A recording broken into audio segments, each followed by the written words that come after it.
At Drexel University in Philadelphia on the morning of November 30th, 1984, students walking into Randall Hall made a gruesome discovery. Crumpled at the bottom of an outdoor stairwell underneath a gray jacket was the body of a young woman. She had cuts and bruising all over her face, and she had a deep purple line that went all around her neck from where she had been strangled to death. She had no purse, no backpack, nothing to identify her. There was no evidence of sexual assault because she was fully clothed, although she was missing her shoes and socks. Police immediately cordoned off the area. Their first suspicion was this was a robbery that turned deadly. But right away, the police knew they were in for a very difficult investigation because, one, there were no cameras inside or outside of Randall Hall, so they couldn't just review the footage to see what happened to Debbie. And two, there was a virtually unlimited number of suspects because Drexel University was not an isolated campus. Its buildings were integrated into West Philadelphia, and Randall Hall itself was located right along a known cut-through that residents that lived in and around Drexel would use almost every single day. And it was clear this young woman had not been killed in this stairwell. She had been killed elsewhere and then dragged a great distance, losing her shoes in the process before being dumped at this spot. But just a couple of hours after the body was discovered, the police received a lucky break when a young man who was combative and frantic rushed the closed-off crime scene and demanded he be let through because he said he knew the identity of the dead girl. The police were immediately suspicious because they didn't even know who this dead girl was. So they pull the young man aside and they interview him, and he tells police his name is Kurt Rayner, he's a student at Drexel University, and he believes the girl they had found, the dead girl, was his girlfriend, 20-year-old Debbie Wilson, who was also a student at Drexel. And then he proceeded to give police a very long and complicated explanation of how he figured out the girl inside was his girlfriend. He said the night before he was with Debbie in Randall Hall in the computer lab in the basement. He said Debbie had a big project that was due the next day and that he had offered to just keep her company while she worked. But by about 1:30 in the morning, Debbie still had a lot of work to do, and Kurt said he was just really tired and didn't know if he could stay awake any longer, and so he asked Debbie if it would be okay if he took off early. Debbie said it was totally fine. She was used to working late at this computer lab, and Kurt, even though he wanted to stick around and walk her safely to her car when she was done, he felt like she was okay, and so he took off on his own. On his walk back to the dorm, Kurt said he passed by a campus security guard, and he actually asked him if he wouldn't mind checking on his girlfriend in the computer lab because she was all alone and it was late, and the security guard said, "No problem, I'll make sure she's okay." The next morning when Kurt woke up, he heard rumors from other students on campus about a woman's body being found just outside of Randall Hall and that apparently it looked like murder. Kurt said he didn't think much of it at first, but that day when he went into campus to meet up with Debbie, he saw her car still parked in the computer lab parking lot, looking like it had never left. And then when he got to the meeting site, Debbie never showed. And he said it was at that point that he realized the dead woman in Randall Hall must be Debbie. And he wasn't wrong, it was Debbie, but the police were not buying his story. He was the last person to see Debbie alive, and by his own admonition, he had heard that morning about a dead woman being found at Randall Hall, the very place he had left his girlfriend the night before all alone. But it took him hours to bring this up to anyone. The police also noticed he had bruises on his knuckles and a deep cut between his fingers. Suddenly, Kurt seemed like the killer, and this crime that initially looked like a robbery gone wrong now looked like something much more personal. Strangulation is intimate. The killer almost always is face to face with their victim, and it takes a lot of time and a lot of rage. And afterwards, the killer had covered Debbie's body with her jacket, an act that indicated remorse or even respect. And investigators know that generally when a woman is murdered, her romantic partner is the culprit. Instead of tipping off Kurt that they were looking at him as the primary suspect, they told him to go back to his dorm room and they would be in touch with him as the investigation developed. In the meantime, investigators turned their attention to the computer lab in Randall Hall, where Kurt said Debbie had been last. Debbie had logged into a computer at the front of the lab, but had not logged out. Her computer cursor was left blinking mid-sentence at 1:38 a.m., leading investigators to believe she was interrupted by her attacker inside of the lab. Investigators found 2 extension cords on the ground near this computer that matched the ligature marks on Debbie's neck. They also found a small spot of blood on the back of Debbie's chair that they sent off for testing. As police swept the computer lab, they began commenting on how neat everything looked, considering that there must have been some sort of death struggle that took place in there. And that's when they realized there had been a huge setback in this case. The janitor that morning had cleaned the computer lab and the hall right outside, likely destroying critical physical evidence. They interviewed the janitor, who had a rock-solid alibi and was incredibly remorseful at unintentionally destroying the crime scene. And so they asked the janitor, before you cleaned it up, was there anything strange about the computer lab or the hallway right outside of the computer lab? And the janitor said no, it was all normal, but she did say it looked like the tables and chairs had been moved around inside of the computer lab, but it didn't stand out to her because it always looked that way when she wanted to clean it up. Because the police lacked physical evidence, they couldn't just go arrest Kurt, even though they wanted to. And so instead, they asked him if he'd be willing to come down to the station for a formal interview. And he said he would. During the interview, Kurt insisted he had nothing to do with Debbie's death. As for the bruises and cut on his hand, he said he had punched a wall after finding out what had happened to Debbie, and the cut in the middle of his fingers was from working on his car, but neither of those things could be proven. After this interview yielded no new results and they still had no evidence on Kurt, they told him he could go, and in the interim they began digging into his alibi. Kurt had previously told police that after leaving Debbie in the computer lab, on his walk back to his dorm, he had passed a security guard and asked that security guard to check on Debbie. And so the police were able to track down that security guard who confirmed Kurt's alibi. The security guard's name was Bryce Clapman, who was a longtime employee of Drexel University with a stellar work record and no criminal history. Clapman said he spoke with Kurt around 1:30 in the morning as Kurt was walking back towards the dorms. After speaking with Kurt, Clapman radioed Bronson Ziegler, who was one of the 2 security guards that were working in Randall Hall that night, and he told him that he or the other guy, David Dixon, would need to go down into the basement and check on this girl. Shortly after radioing Ziegler, Clapman would say he saw a person, presumably a student, come out of Randall Hall. He said he was just too far away and it was too dark that he couldn't make out any features, but he definitely saw someone walking around the premise around 1:30 in the morning. Clapman told police he never stepped foot inside of Randall Hall that night and that he was willing to take a lie detector test. Police ran the backgrounds of Bronson Ziegler and David Dixon. Dixon was a military veteran with a pristine record who was still in the Army Reserves. As for Ziegler, he had spent time in jail for burglary and had actually lied about it to get his job as a security guard. When police interviewed Ziegler, he was evasive and frustrated, and he said that he did receive the message from Clapman to go check on the girl, but he didn't feel like doing it himself, so he radioed Dixon and said he should go do it. Ziegler insisted he had done his rounds properly and he had never stepped foot inside of the computer lab.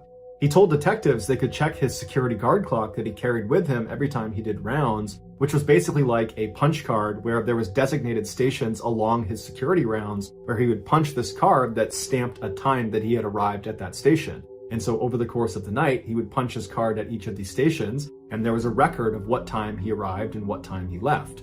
And so when they checked this record, it showed that Ziegler had hit all the stations at the correct time. But that didn't mean he didn't kill her, because there was lots of time in between rounds that he could have attacked her.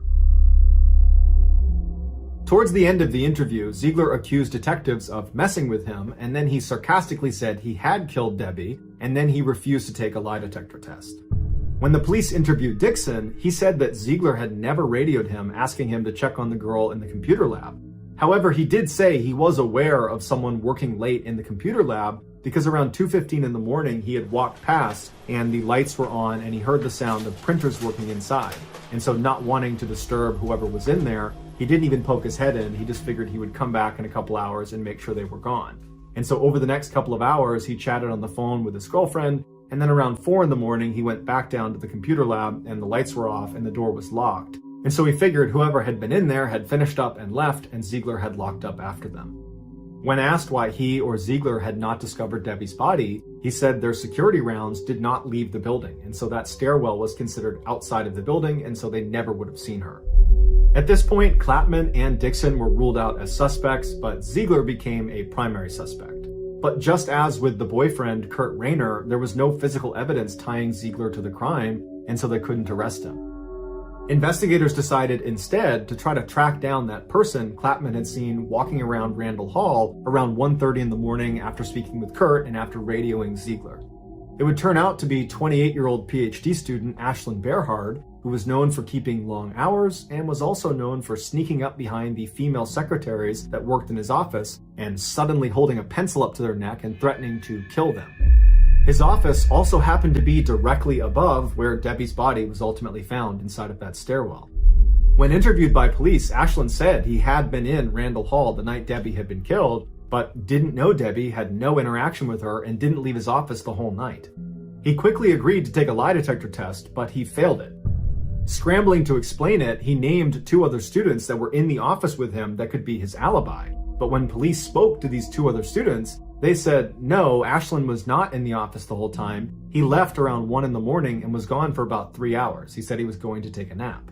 When the police approached Ashland with this information, he said, oh, you know what? I forgot to tell you about my nap. Yes, I left for a few hours. I stepped outside for a breath of fresh air, went back inside, and slept in one of the study hall rooms. But besides that, I was inside of that building for a full 24 hours, and I never saw Debbie. I had no interaction with her. It's just coincidence that my nap coincided with when she was killed. But detectives were not buying it. They believed wholeheartedly that now, finally, they had found their killer. But just like with Kurt and with Ziegler, they had no physical evidence tying Ashland to the crime, and so they couldn't arrest him. And because they were not able to make any arrests, the police just continued to look for more suspects. And so they began speaking to some of Debbie's friends and acquaintances, and it came out that Debbie actually had a stalker. It was another student named Alan Smith, who had previously been one of Debbie's very close friends, but at some point he wanted to take the relationship from platonic to romantic, and Debbie rejected him. Alan apparently didn't take this very well and took to following Debbie around campus, trying to get her to stop and talk to him and try to reconcile their relationship, but Debbie every time would just say no, and Alan got increasingly more angry about it, and just the day before Debbie was killed, their friends saw Debbie fighting with Alan in the middle of campus where Alan had actually grabbed her shoulder and was shaking her and yelling at her. Police tracked down Alan, and he was cooperative and said he did not kill Debbie, but he didn't have an alibi. He just said he was alone in his apartment on the night that Debbie was killed. And so, like all the other primary suspects in this case, there was no physical evidence tying Alan to the crime, and so they couldn't make an arrest. Around this time, the lab that tested the blood spatter that was on Debbie's chair inside of the computer lab came back with their results.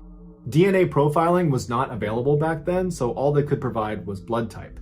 The blood type that came back from that little spot was type A, and Debbie's blood was type O, meaning this blood spot likely belonged to Debbie's killer, who during their struggle must have gotten wounded and then bled on the chair.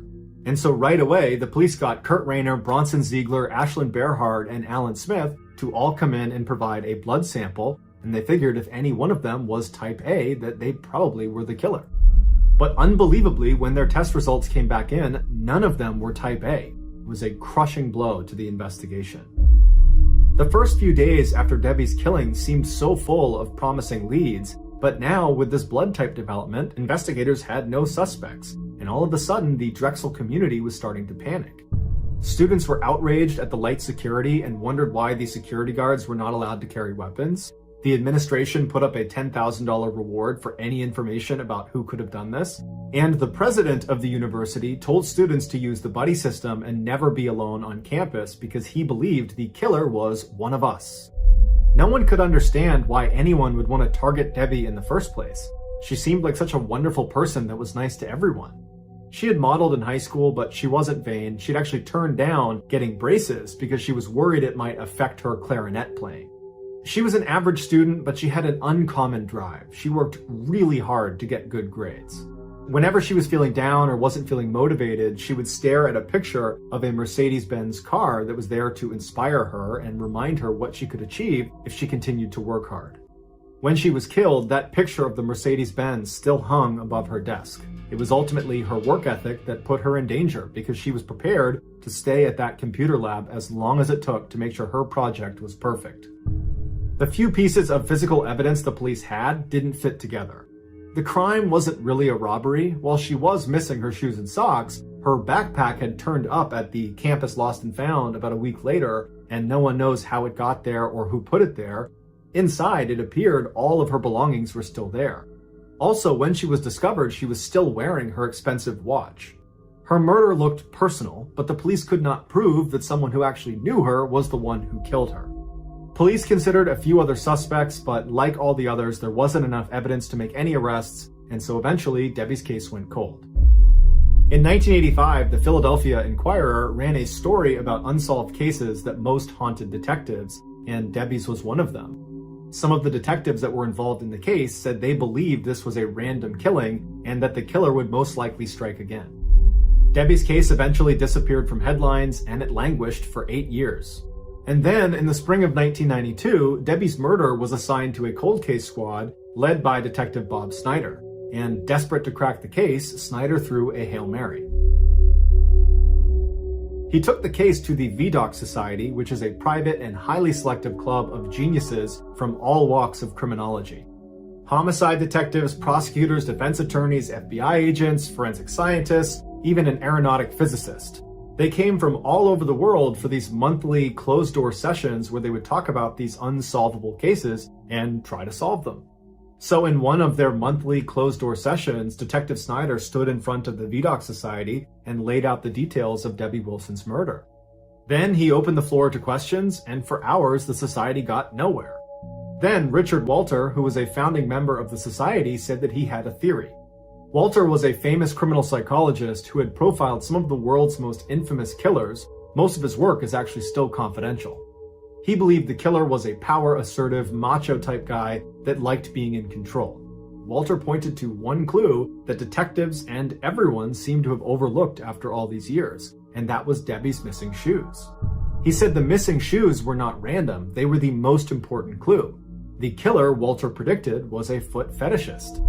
Detective Snyder had nothing else to go on, and he was really intrigued by this idea, so he brought the information back to the cold case squad and they began re-interviewing everybody involved in the case. When they spoke with the manager of the computer lab at Randall Hall, he told them he was always bothered by one particular detail. The printers in the lab always turned off after 10 p.m., and so he was always confused how the security guard David Dixon could have heard the sound of printers inside the lab at 2:15 in the morning like he claimed. Detectives were shocked. Somehow no one had picked up on this discrepancy. They began looking more closely at David Dixon, who had been ruled out as a suspect and was viewed by and large as this pristine military veteran with no criminal history, and they dug all the way to the back of his military file where they discovered in 1979, the first year he was in the service, he had gotten in trouble for stealing another soldier's white Reebok sneakers, the exact type of shoe that Debbie was known to wear.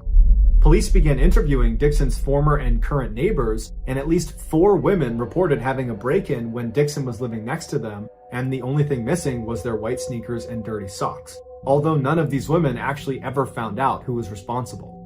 When they raided Dixon's apartment, they found in one of his closets 20 sets of used women's white shoes that were all wrapped in plastic like they were trophies. They also found 77 homemade videos, presumably shot by Dixon, that are just filming the feet of women walking around in white shoes. Dixon's alibi on the night that Debbie was killed was that most of the time he was on the phone with his girlfriend. His girlfriend had become his wife, and then she became his ex-wife. And so when detectives spoke to her, she told them that they had only spoke for a couple of minutes that night, not for a couple of hours. Police arrested Dixon in June of 1993, and he never admitted to anything, but as soon as he got into his cell, he started bragging to his cellmate about how he had killed Debbie because he wanted to have his way with her feet, and his cellmate immediately told on him. On August 22, 1922, shots rang out from inside a stately Victorian home in Beverly Hills where Dolly and Fred Ostrich lived.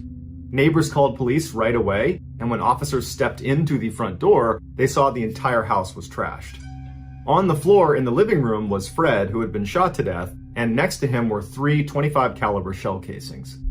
With weapons drawn, the police cleared the entire first floor. There was no one down there. They heard screaming coming from upstairs, and so they run up the stairs, and they get up there, and no one's upstairs. And then they heard the screaming again, and they realized it was coming from inside of a closet in the master bedroom. And so as the police are clearing the second floor, they yell out to this woman and they say, "Who are you? What are you doing in the closet?" And she yells back, "I'm Dolly. I'm okay, but I'm trapped." And so after the police finish clearing the upstairs and they're sure it's safe, they go over to the closet door and they do try the handle. It's locked. They ask her, "Do you know where the key is?" And she says no. And so before they start trying to break the door down, they did a quick search of the upstairs to see if maybe they could find the key to the closet. And sure enough, across the hall in another bedroom, they found it on the ground. And so they took the key back, they opened the door up, and out came Dolly. She was okay, but obviously very frantic and panicked. And they asked her, what happened? And she told them a very abrupt and chaotic story. She said she had been hanging clothes inside of this big walk-in closet, and her back was to the door when she heard a fight break out on the first floor. And before she could even turn around to go investigate, she said the closet door was swinging shut, and then she heard it lock from the outside, and she didn't get to see who it was that shut the door. The whole thing was a bit of a head scratcher for police, because they're thinking, okay, well, was it one person that attacked Fred downstairs and then ran upstairs and shut and locked the door immediately afterwards before Dolly could come out and see? Or was there two people, one person downstairs attacking and one person upstairs shutting and locking the door? Or was it more than two people?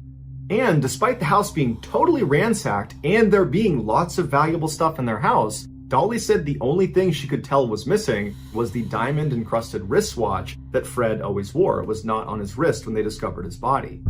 And why, detectives wondered, were these burglars or this burglar carrying a .25 caliber weapon? Something that small was more likely to be found in a woman's purse than in a home invasion. When police spoke to neighbors, they were quick to say Fred and Dolly fought all the time, and earlier that night they had gotten into a really bad one.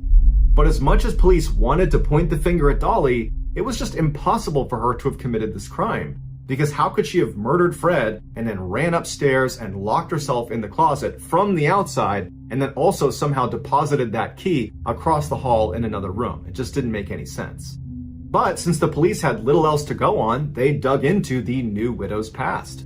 Dolly was born in Germany in 1880, and following a move to Milwaukee, Wisconsin just before the turn of the century, she married Fred, who was 3 years older than her. Fred was driven and successful, but he was also a raging alcoholic and prone to violence. And so as Fred built up his textile empire, opening up factory after factory all across the Midwest, their marriage grew strained. He was mean and she was lonely.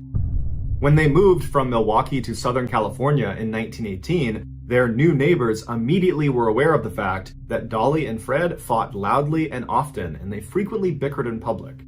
Police looked high and low to see if Dolly had maybe taken a lover, but no one had ever seen her with anyone but Fred. And so while they might be miserable, they seemed to be faithful. And so try as they might, the police could find no clues that suggested anything darker or more dangerous than a petty and meaningless marriage. The case hung open and suspicion continued to trail Dolly, even though it was physically impossible for her to have committed the crime. Now free from her unhappy marriage, Dolly moved into a new home in Los Angeles, and she took up with her estate lawyer, Herman Shapiro, who was handling her husband's $1 million estate.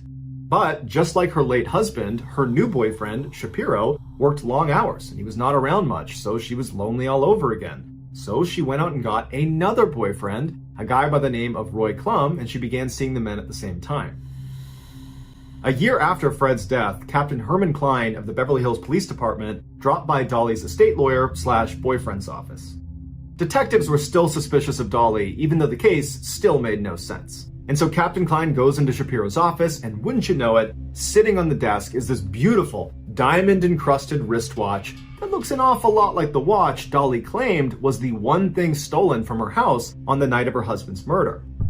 When the captain asked Shapiro how he got this watch, Shapiro told him that Dolly had given it to him as a gift, but I know where you're going with this because I thought the same thing too. I know about the missing diamond watch on the night of the murder. I asked Dolly about it when she gave it to me, and she told me that that was actually a mistake. The watch was never missing, and she later on found it tucked underneath a sofa cushion in the living room. The captain was not buying this, and so as soon as he left Shapiro's office, he immediately confronted Dolly about the watch, and Dolly said, you know what, that's right, I did find the watch, but I didn't think it was that important, so I didn't tell you guys. The captain couldn't believe what he was hearing, and shortly after, the newspapers found out about this new twist in this totally bizarre case, and they went wild with it, putting all the heat back on Dolly. Spooked by the headlines, Dolly's second boyfriend, Roy Klum, came forward to the police and said, I have a confession to make. Dolly made me hide one of her .25 caliber pistols, and I threw it in the La Brea tar pits.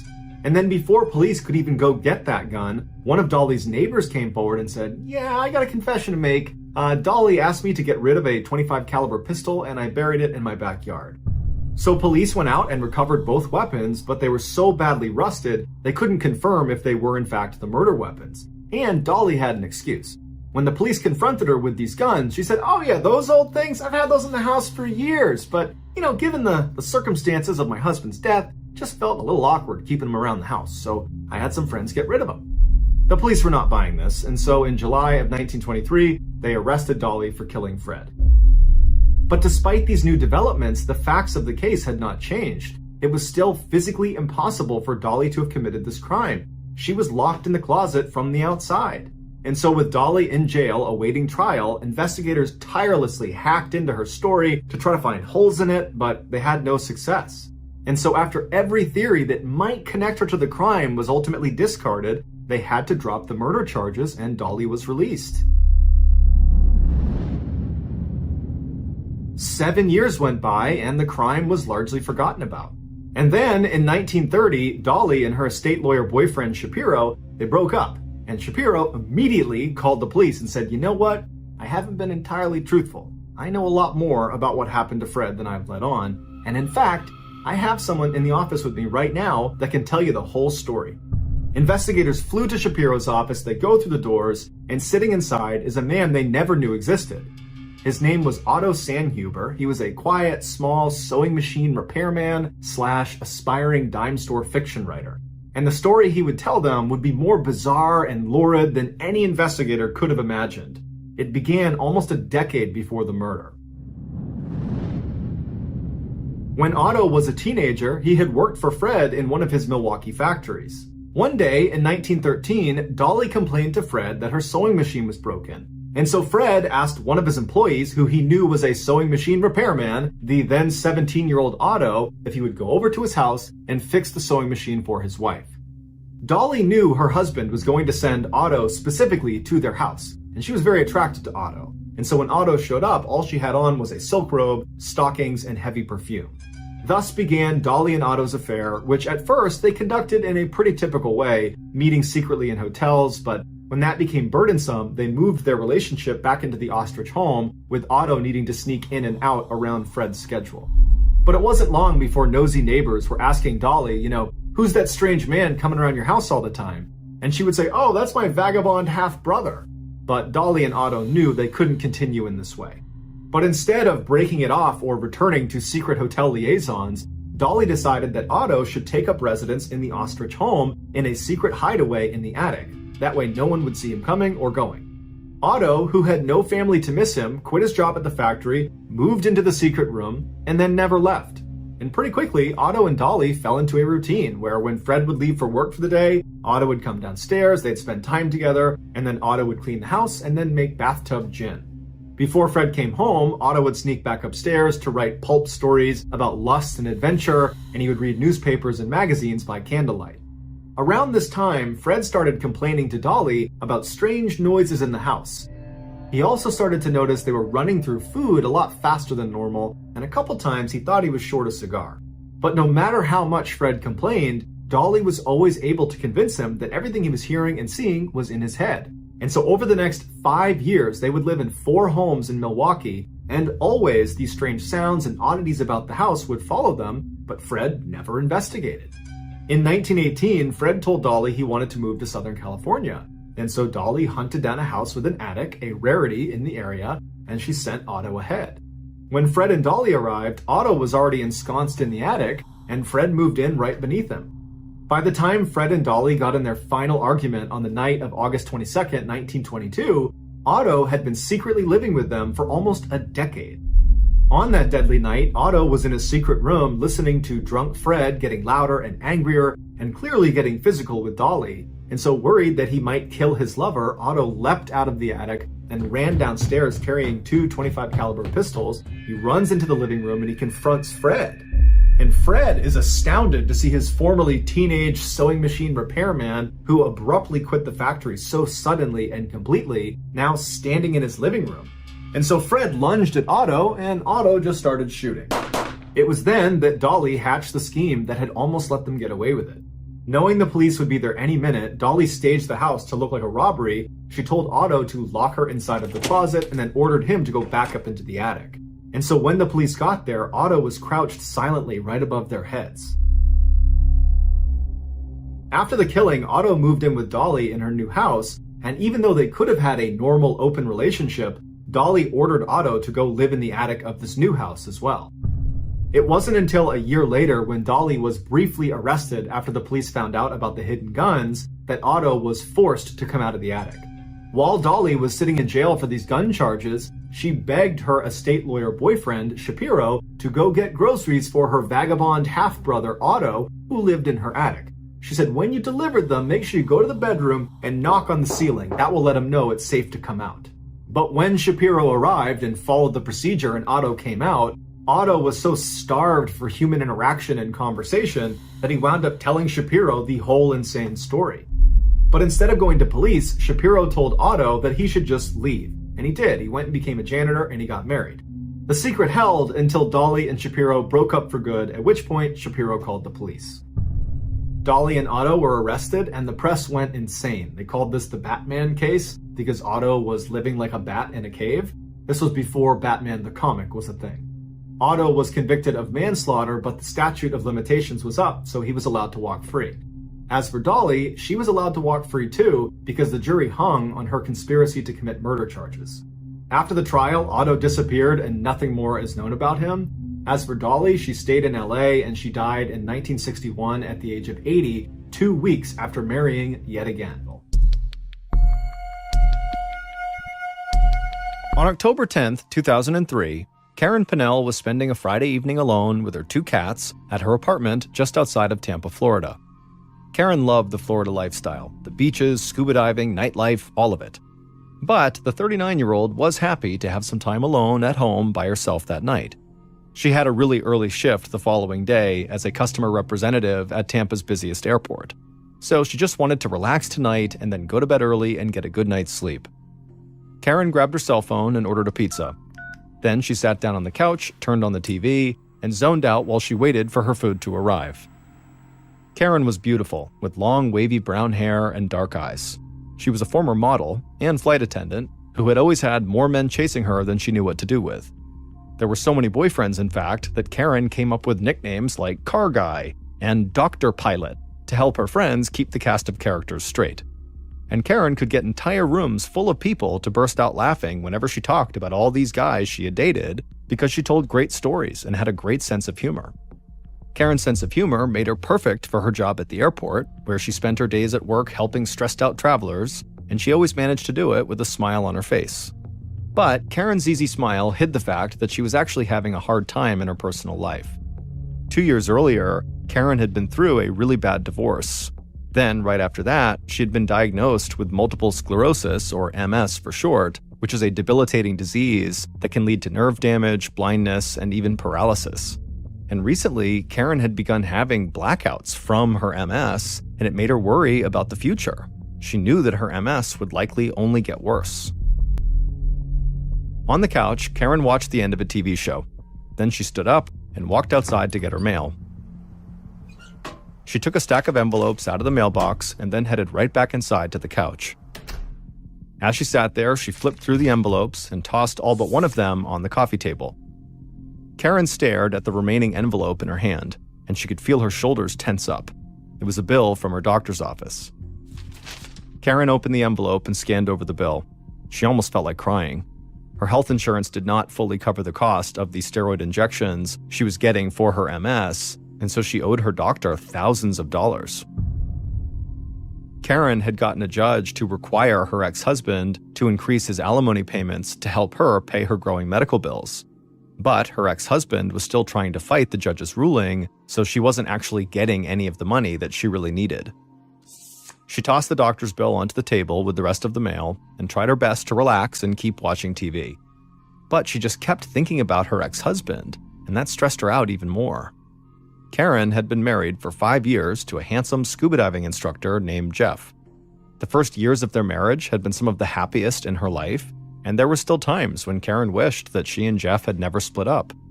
But the court battle over the alimony payments had shown her an ugly side of Jeff. So Karen often tried to remind herself that getting divorced had definitely been the right thing to do. And Karen's friends and her brother Michael always tried to reassure her that she had been right and that things were going to get better. They told Karen she was beautiful and smart and that she would find the perfect guy for her. Karen appreciated her friends' and family's support, but she knew they were subtly trying to get her to date more respectable guys than some of the ones she had been involved with recently. A coworker had told Karen flat out that some of the guys she had dated seemed dangerous, especially the biker with a serious drug habit and a bad temper. Karen had always thought of herself as someone who could handle men. After all, she had grown up with 5 older brothers, and her mother had died when Karen was only a little girl. So Karen was used to being the only woman surrounded by men. But she knew her coworker was right about some of the guys she'd been seeing, and Karen worried that her confidence around men had made her overlook some of her recent boyfriend's red flags. In fact, the biker that Karen had dated had gotten violent with her on multiple occasions. He had screamed and shouted at Karen, and he had thrown things across the room at her. Karen had stood her ground and fought back when this happened, but of course it was a really bad situation. The sheriff's department had even been called 3 different times to break up domestic disputes between the couple. On the couch in her living room, Karen flipped through the TV channels and tried her best to push away thoughts of her ex-husband, her violent ex-boyfriend, and the huge medical bill she was facing. Her 2 cats hopped up on the couch and sat on either side of her. Karen lightly scratched their chins, and as she did and the cats began to purr, Karen felt herself start to calm down. But then her phone rang. Karen leaned forward, trying not to disturb her cats, and grabbed her phone off the table. She saw the caller's number. It was her latest boyfriend, a car salesman named Tim Permenter. Karen answered the phone, and Tim almost immediately said he wanted to drop by to see her. But Karen thought she knew what Tim really was saying, and frankly, she was not interested in having a romantic evening that night. She wanted to be left alone so she could watch TV, eat pizza, hang out with her cats, and then just go to bed. So she told Tim that she didn't have the energy to hang out with him that night, but maybe another time. A little while later, the doorbell rang. Karen thought her pizza had finally arrived, so she got up and went over to the door. But when she opened it, it was not the pizza guy, it was Tim. Karen was annoyed because she'd literally just told him that she did not want him to come over tonight. But Tim said he would not be there long, he was going to stay with friends in a cabin at a nearby lake, so he just wanted to drop by to check on Karen before he headed out. And he'd also brought a small gift because he could tell she'd been stressed out lately and he thought it might cheer her up. Tim handed Karen the gift. It was a calendar with pictures of kittens on it. Karen thanked Tim for the gift and she let him inside. They would sit and talk for a bit, and then eventually Tim would leave the apartment and drive off to meet his friends at the lake. At 9 a.m. the following morning, Tim called Karen from the cabin at the lake to check in on her. Tim knew she was working that day, but she usually could step away and chat for a few minutes. But Karen didn't answer the phone, and when Tim tried calling her again a couple of times, the calls all went straight to Karen's voicemail. Tim and Karen had met 3 months earlier, and Tim had basically fallen for her right away. Even just the way the two of them had actually met seemed like fate to Tim. Karen had been looking at a car at the Volkswagen dealership where Tim worked, but at the time she was working with another salesman. But when she came back to the dealership for a second look at the car, that other salesman was not working, so Tim took over. And he had sold Karen a new black Jetta and asked her out on a date that afternoon. Tim had been a regular at Karen's apartment ever since, and on days when they weren't going to see each other, they almost always talked on the phone. So that morning, Tim was a bit concerned that Karen hadn't picked up any of his calls or called him back. This just was not like her. But there was a chance that Karen was just really busy at work, so Tim called her work phone at the airport. But he quickly found out that Karen's coworkers were also very concerned about Karen. Karen had not shown up for work that morning, and she hadn't called in to say she wouldn't be there. Karen's coworkers said that was not normal at all because she was one of the most reliable people at her job. The second Tim heard that, he left his friends at the cabin, he jumped in his car, and sped to Karen's apartment. He knew something was wrong. When Tim arrived at about 10:30 a.m., he saw Karen's black Jetta still sitting in the driveway, which was strange. If she was home, why wasn't she answering her phone? Then Tim walked up to the front door, and he could see that it was open a few inches. Alarmed, Tim pushed the door the rest of the way in, stepped into the apartment, and yelled out for Karen. But the second he walked forward into the small dining room, he knew that Karen would not be answering back. Tim saw Karen lying on the floor in a pool of blood. Her upper body was covered with deep wounds, and when Tim touched her skin, Karen was cold. Tim grabbed his phone out of his pocket and dialed 911. His voice cracked as he told the dispatcher that he needed help right away. His girlfriend was on the floor, covered in blood. After Tim got off the phone, he just ran outside and began vomiting. A few minutes later, Tim was still bent over, struggling to catch his breath, when he saw two sheriff's deputies step out of their cruiser. Tim wiped his mouth and motioned the deputies over towards Karen's front door, and then he continued to throw up. After walking past Tim, one deputy went inside the apartment while the other brought Tim over to the cruiser to have him sit down inside and try to calm down. The deputy told Tim that he really needed to collect himself because soon they would need to question him about what happened. Tim nodded and then put his head in his hands.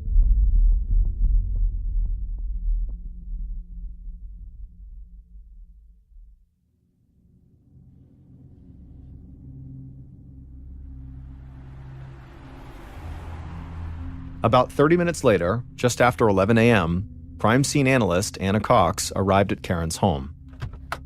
Cox went inside and saw the place was already crawling with police.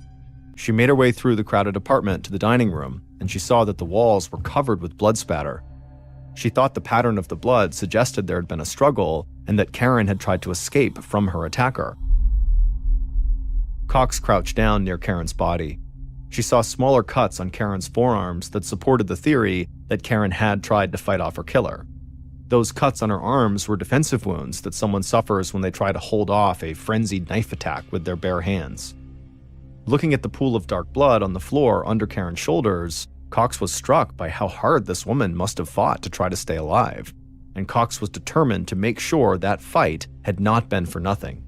She couldn't do anything to change what had happened to Karen, but Cox would use every piece of evidence at the scene to help investigators find the person who had committed this horrific crime. Police officers told Cox that the sliding glass doors in the back of the apartment appeared to have been broken into. They thought that might suggest some kind of burglary, and Cox could see Karen's handbag turned upside down on the kitchen counter, which seemed to reinforce the burglary angle.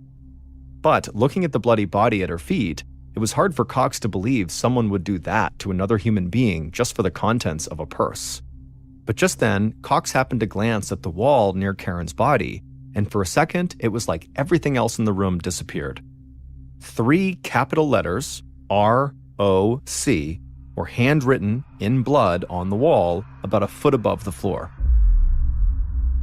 Cox looked more closely at Karen and saw blood on the tip of her index finger. Then Cox looked back at the wall, totally stunned. Had Karen spent her final moments writing a message in her own blood? Suddenly, Cox felt like she was in a Hollywood movie. In 10 years of scouring crime scenes for evidence, she had never seen anything like this, the last words of a victim written in their own blood.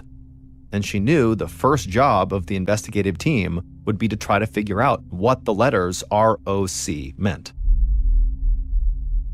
As crime scene analyst Anna Cox remained fixated on the bloody letters written on the dining room wall, lead detectives Sergeant Michael Holbrook and Larry Nelvin walked out of Karen's apartment. The detectives had met with Cox, and they had conducted a thorough search of every room in the house.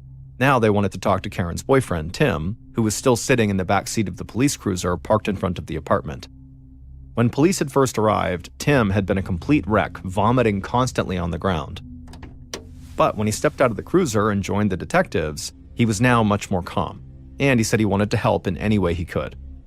Tim told the detectives that he had stopped by Karen's place the night before to give her a gift, that kitten calendar, before he headed off to see his friends. Detective Holbrook wanted to know why Tim did not spend the night with Karen, and Tim said he knew Karen had to wake up for work, which is why he had made plans to stay with his friends at a place on Moon Lake, 30 miles away. Tim said he'd left Karen's at about 7:30 p.m., and as far as he knew, Karen was going to eat some pizza, watch some TV, and then go to bed. Holbrook didn't say anything, but Tim's story sounded plausible. Investigators had found a partially eaten pizza in Karen's kitchen, along with a receipt showing it had been delivered at 8:48 p.m. So Karen must have been alive at least until then.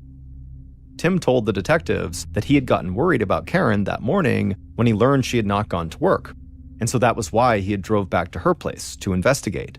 And of course, that was when he made his horrifying discovery and called 911. The detectives asked Tim if there was any other information he could think of that might help their investigation. Tim thought for a second, and then he looked back up at the detectives and said there was something else they should know. But it really didn't have anything to do with Karen. Tim knew investigators would check into his own criminal record, so he wanted to be upfront with them.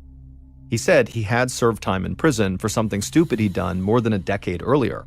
He had gotten into an altercation with another guy, things had gotten out of control, and he and the guy ended up getting their guns and shooting at each other. Both Tim and the other gunman were wounded in this fight, and Tim was convicted of attempted murder. But Tim swore he was a new man now. He was a successful car salesman, a good friend, and he was very much in love with Karen.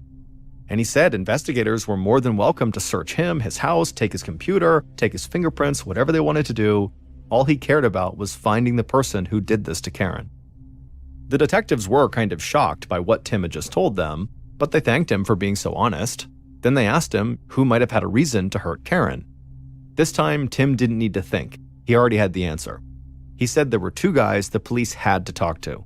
The first was Karen's ex-husband, Jeff, who was locked in a court battle with Karen over alimony payments that he didn't want to make.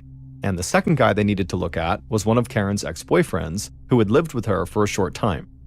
The ex-boyfriend was a big biker, and he had been abusive before he moved out. And recently, he had apparently begun harassing Karen about some desk she had that he claimed belonged to him. Tim told detectives that Karen was a very strong person who believed she could take care of herself in all situations, but Tim said he knew she was terrified of her ex-boyfriend, the biker. Detective Holbrook asked Tim for the name of this biker, and Tim would say the biker's name was Rock Herpich. Rock spelled R-O-C. Suddenly, the detectives felt like they knew what R-O-C meant.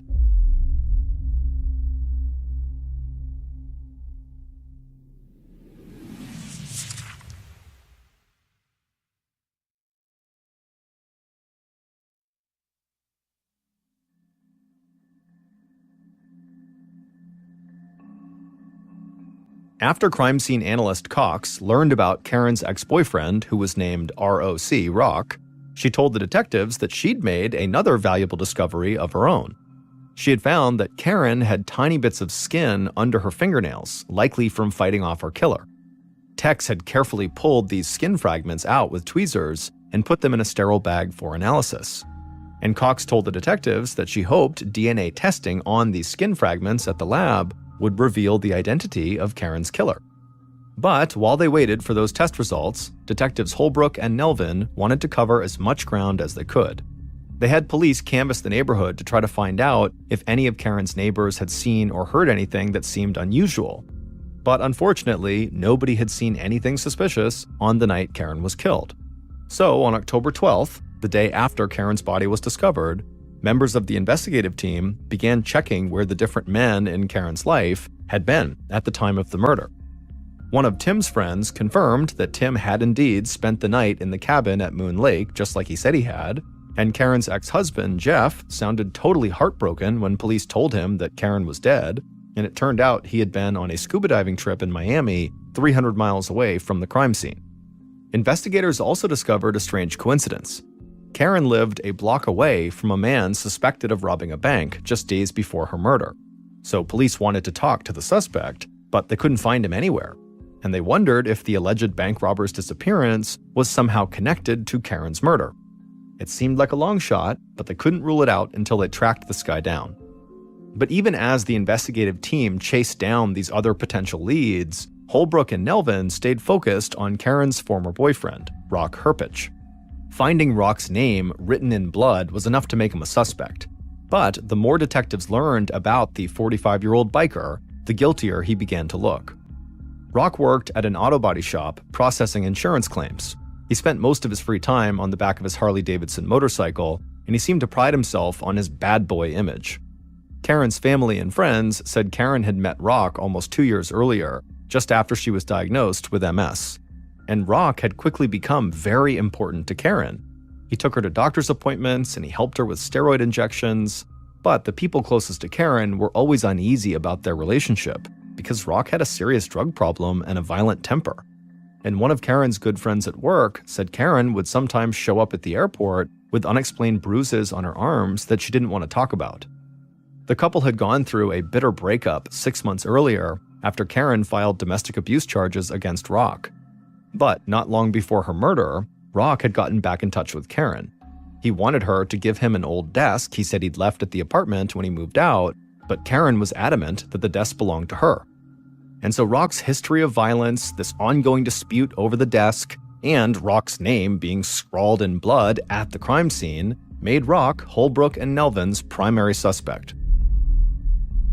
So, in the days following the murder, the two detectives took a ride to Rock's house, almost 100 miles south of Tampa, and they didn't let Rock know they were coming. When they got there, Rock was in his garage, and they could tell by the look on his face that he was not happy to see them. But the detectives told him they just needed to talk about a friend of his who was in trouble, and so Rock seemed to relax a bit. He led the detectives to his front porch, and they all sat down to talk. Detective Holbrook volunteered that the friend of Rock's who was in trouble was Karen Pennell, and Rock reacted like he was not surprised at all. He asked what Karen had done to get herself in trouble this time, but Holbrook just looked at Rock and said, "Well, Karen's dead." Rock sat there for a moment in absolute silence. He looked stunned. Then Holbrook told Rock that Karen had actually been murdered, and at that point, Rock's eyes went wide. He now knew why the detectives were really there. Rock quickly admitted that he and Karen had a totally tumultuous relationship full of what he called rip-roarin' fights. But Rock said he had nothing to do with Karen's murder. He said he hadn't even seen her in person for 6 months, and he wasn't angry at her in any way. He had rebuilt his life and moved on. But when Holbrook asked where he was on the night of her murder, just a couple of days earlier, Rock couldn't come up with an answer. He said he would have to check a calendar to be sure. At this, Holbrook glanced over at Nelvin. They were both thinking the same thing. How could this guy not know where he was a couple of nights ago? Then Holbrook leaned forward in his chair, stared Rock down, and told him that his name, R.O.C., was spelled out in Karen's blood on the wall right next to her body. Rock stared back at Holbrook, but didn't say anything. The three men just sat there in total silence for what felt like several minutes. Finally, Rock looked like he snapped out of a daze, and he began talking really fast. He told the detectives he would waive his right to an attorney, they could take his fingerprints, he would submit DNA samples. He said he was willing to do whatever it took to clear his name because he did not do this. He did not kill Karen. The detectives took Rock up on his offer right away. They swabbed the inside of his mouth with a Q-tip and collected fingernail clippings for DNA analysis. They also took his fingerprints. Then they thanked Rock for his time and got back on the road. Holbrook and Nelvin discussed the case as they drove back to Tampa, and they agreed that Rock remained their strongest suspect. After all, plenty of guilty people had voluntarily submitted DNA samples during police investigations, so Rock's willingness to do that did not necessarily mean he was innocent. Rock and Karen had a history of physical violence and an ongoing dispute over this desk, and Rock knew Karen well enough that she might have let him in the front door without a confrontation, which could have explained why the neighbors didn't hear anything strange on the night of the murder. But the detectives also agreed that there were still other possibilities. There was the missing bank robbery suspect who lived close to Karen, and there were several men she dated after breaking up with Rock, including an airline pilot who had sent her a string of sexually explicit text messages not long before the murder. So as much as Rock did look like Karen's killer, Holbrook and Nelvin knew they needed to keep open minds. When the detectives got back to their office, Karen's autopsy results were waiting for them. In a way, the findings were not that surprising. Karen had died from being stabbed 16 times in her upper body and neck. One of the wounds was so deep that it nearly severed her spinal column, and another slashed her aorta, which is the body's main artery. In short, Karen had more than one wound that could have been fatal. Seeing all of Karen's injuries spelled out in horrifying detail only underscored what the detectives already suspected. This was likely a crime of passion. The killer didn't just want to hurt Karen, they wanted to destroy her. That made robbery or any other potential motive very unlikely. The killer was probably someone who knew Karen quite well. Unfortunately, the DNA analysis of the skin found under Karen's fingernails was inconclusive, so investigators knew they would have to find another way to identify their killer. But there was something in the autopsy report that took Holbrook and Nelvin by surprise. Karen, despite having ordered pizza, had no pizza in her stomach. But there were 3 pieces of pizza missing from the pie that she ordered, meaning somebody else had eaten those 3 pieces of pizza on the night of Karen's murder.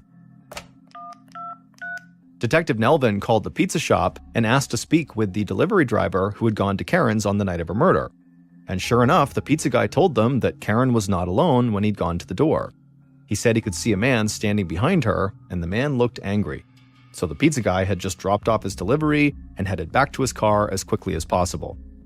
By the end of that call, Detective Nelvin was pretty sure that angry man in Karen's apartment was the killer. On Thursday, October 16th, so 6 days after the murder, Karen's grieving family had a viewing for Karen at a funeral home in Pensacola, Florida.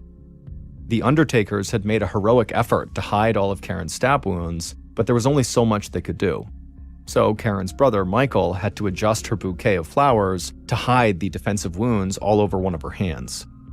The funeral chapel was special to the Pennell family. Karen's mother had been memorialized there in 1972 when Karen was just 8 years old. The Pennell family was a military family. Karen's dad was a career Air Force guy who had met her mother while he was stationed in Germany, and for a family that had moved from place to place to follow Karen's father's military assignments, Pensacola became an anchor, the closest thing they had to roots. Karen's brother Michael said that even though Karen was the youngest of 6 kids, she was the glue that kept the family together as they moved from place to place. He said she was smart and talented enough to have become a doctor or a scientist, but she was more interested in spending time with family than going off to get degrees. So she had chosen the life of a flight attendant and model. Michael said he felt like he'd had the wind knocked out of him the day that Karen died, and he still felt like he was struggling to breathe. And Michael knew that nothing he said would express how much he and everyone else who was close to Karen would truly miss her. The next day, Karen's co-workers held their own memorial service at the airport chapel. The line of friends and colleagues was out the door as hundreds came to pay their respects. And all anyone could talk about was how much they had loved Karen.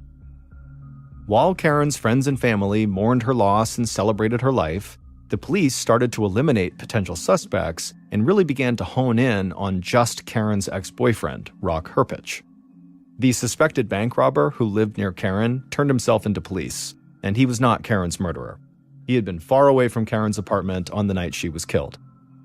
Detectives Holbrook and Nelvin also tracked down the airline pilot who had been sending sexually explicit text messages to Karen, and he had a strong alibi too. He was flying a plane over the Middle East when Karen was murdered. But even as the detectives narrowed down the list of suspects, they still didn't feel like they had enough evidence to arrest Rock.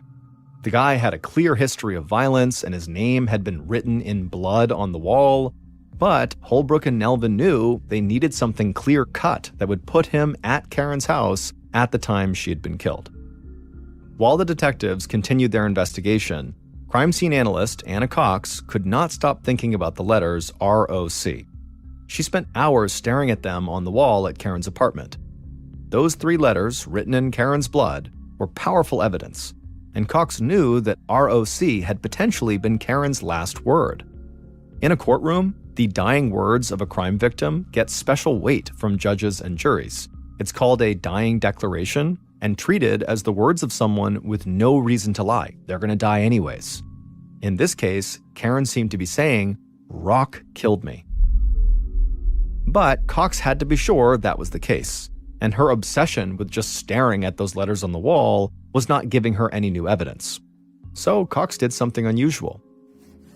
She cut out the section of sheetrock where the 3 letters appeared on the wall and brought it back to her lab at the Pinellas County Sheriff's Office. She wanted to do some more research there. In her lab, Cox looked at the letters under a high-powered microscope, and at first, she couldn't believe what she was looking at. She stepped back from the microscope and took a breath, and then leaned back in to take another look at the letters. This time, Cox felt her face flush and her hands start to shake with excitement. She knew she had just discovered something that she would never have found if she had just kept staring at the wall in Karen's apartment. And this new discovery led Cox right to another major piece of evidence. So she grabbed her phone and called Detectives Holbrook and Nelvin to tell them what she had just found. And not long after that, the detectives were confident they knew who had killed Karen.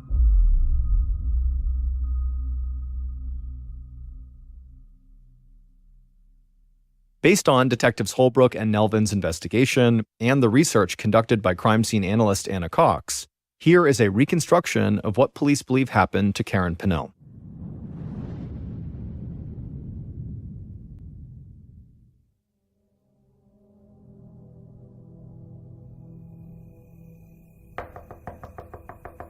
On the night of October 10th, 2003, the killer knocked on Karen's front door. He could hear the TV inside, and then he heard Karen unlocking the door. When the door opened up, Karen looked exhausted standing in the doorway, but she was still beautiful. The killer followed Karen into her living room and then sat down on the couch next to her. Karen and the killer talked for a few minutes, and then there was another knock at the door. Karen immediately hopped up from the couch and began walking towards the door. She was starving, and she figured her pizza had just arrived. The killer followed her to the door. Karen opened up the door and smiled at the pizza delivery guy, and the killer, who was right behind Karen, just clenched his jaw. He didn't want Karen to smile at anyone except for him. But the killer took a breath and tried to stay calm. A smile wasn't anything to get too worked up over. Karen paid the pizza guy, closed the door, and then carried the pizza into the kitchen and put it down on the counter. Meanwhile, the killer walked into the kitchen as well. And before Karen could even open up the pizza box, the killer said something to her that caused her to immediately turn around and snap at him. The killer snapped back, and pretty soon the two were arguing at a full volume. Finally, Karen told the killer to get out and never come back. But the killer just kept shouting and getting angrier and angrier. Finally, he pulled open a kitchen drawer and grabbed a knife. When Karen saw this, she screamed and took a few steps back and then lowered her voice and said, "Please, please calm down." But it was too late. The killer flew into a rage and raised the knife and began slashing at Karen. Karen immediately threw her arms up over her face to try to protect herself, but the killer just slashed right through her arms over and over again. And so finally, when Karen knew she couldn't fight her killer off, she just turned and ran out of the kitchen, a final attempt to get free and save herself. But the killer caught her in the dining room. He grabbed Karen and slammed the knife into her back. Then the killer turned Karen around, pulled the knife out, and stabbed her again, this time in the chest. Karen fell into her back on the dining room floor, covered in blood. But the killer wasn't done. The killer crouched over her, stabbing her in the neck and the chest over and over again. And as he did this, blood spattered on the walls and pooled under Karen's body. Finally, the killer stood up and stepped back, out of breath. Despite the frenzy of this attack, the killer very quickly calmed down afterwards. In fact, right after killing Karen, the killer, still carrying the bloody knife in hand, walked over to the pizza box, opened it up, and casually ate 3 slices of pizza. After eating, the killer walked over to the dining room table and turned Karen's purse over so the objects inside would spill out. Then he went to the back of the apartment and opened up the sliding glass door. Maybe the police would think there had been a robbery. Then the killer casually walked out of Karen's apartment, got into his car, and drove off. But hours later, when the apartment complex had gone dark and quiet, the killer returned to Karen's apartment, and he slipped back inside unnoticed. He walked right to a closet and found a pair of gloves that Karen used for gardening. The killer put those gloves on and then walked into the dining room where Karen was still lying in a pool of blood. The killer leaned over and then dipped one of his gloved fingers into the blood and then wrote the letters ROC on the wall. Then the killer dipped his finger in the blood again, and he smeared some of the blood onto Karen's index finger to make it look like she had written those letters on the wall. Then the killer walked out of the apartment again, got into his car, and drove to the lake house where he was staying with his friends.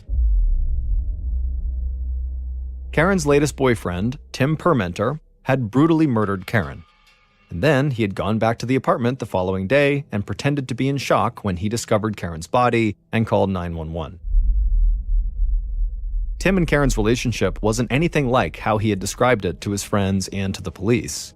In fact, Karen's family had worried about her safety with Tim almost from the moment she met him in July of 2003. Karen's brother Michael said she had called him once to tell him that Tim had tried to choke her. Michael had urged Karen to file a police report, but she never did. Karen's coworkers said they too had become very concerned about Tim when Karen began coming to work in turtlenecks on several hot summer days. They feared she was hiding injuries on her neck inflicted by Tim, but Karen just wouldn't talk about it.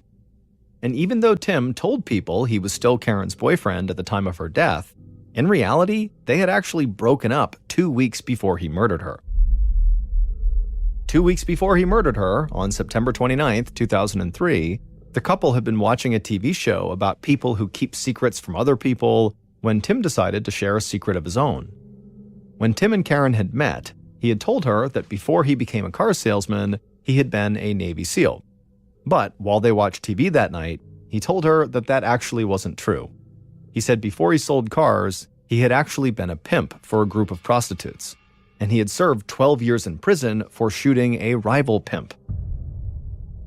Tim even showed Karen the Florida Department of Corrections website that still had his face on it, along with details of his felony convictions and imprisonment.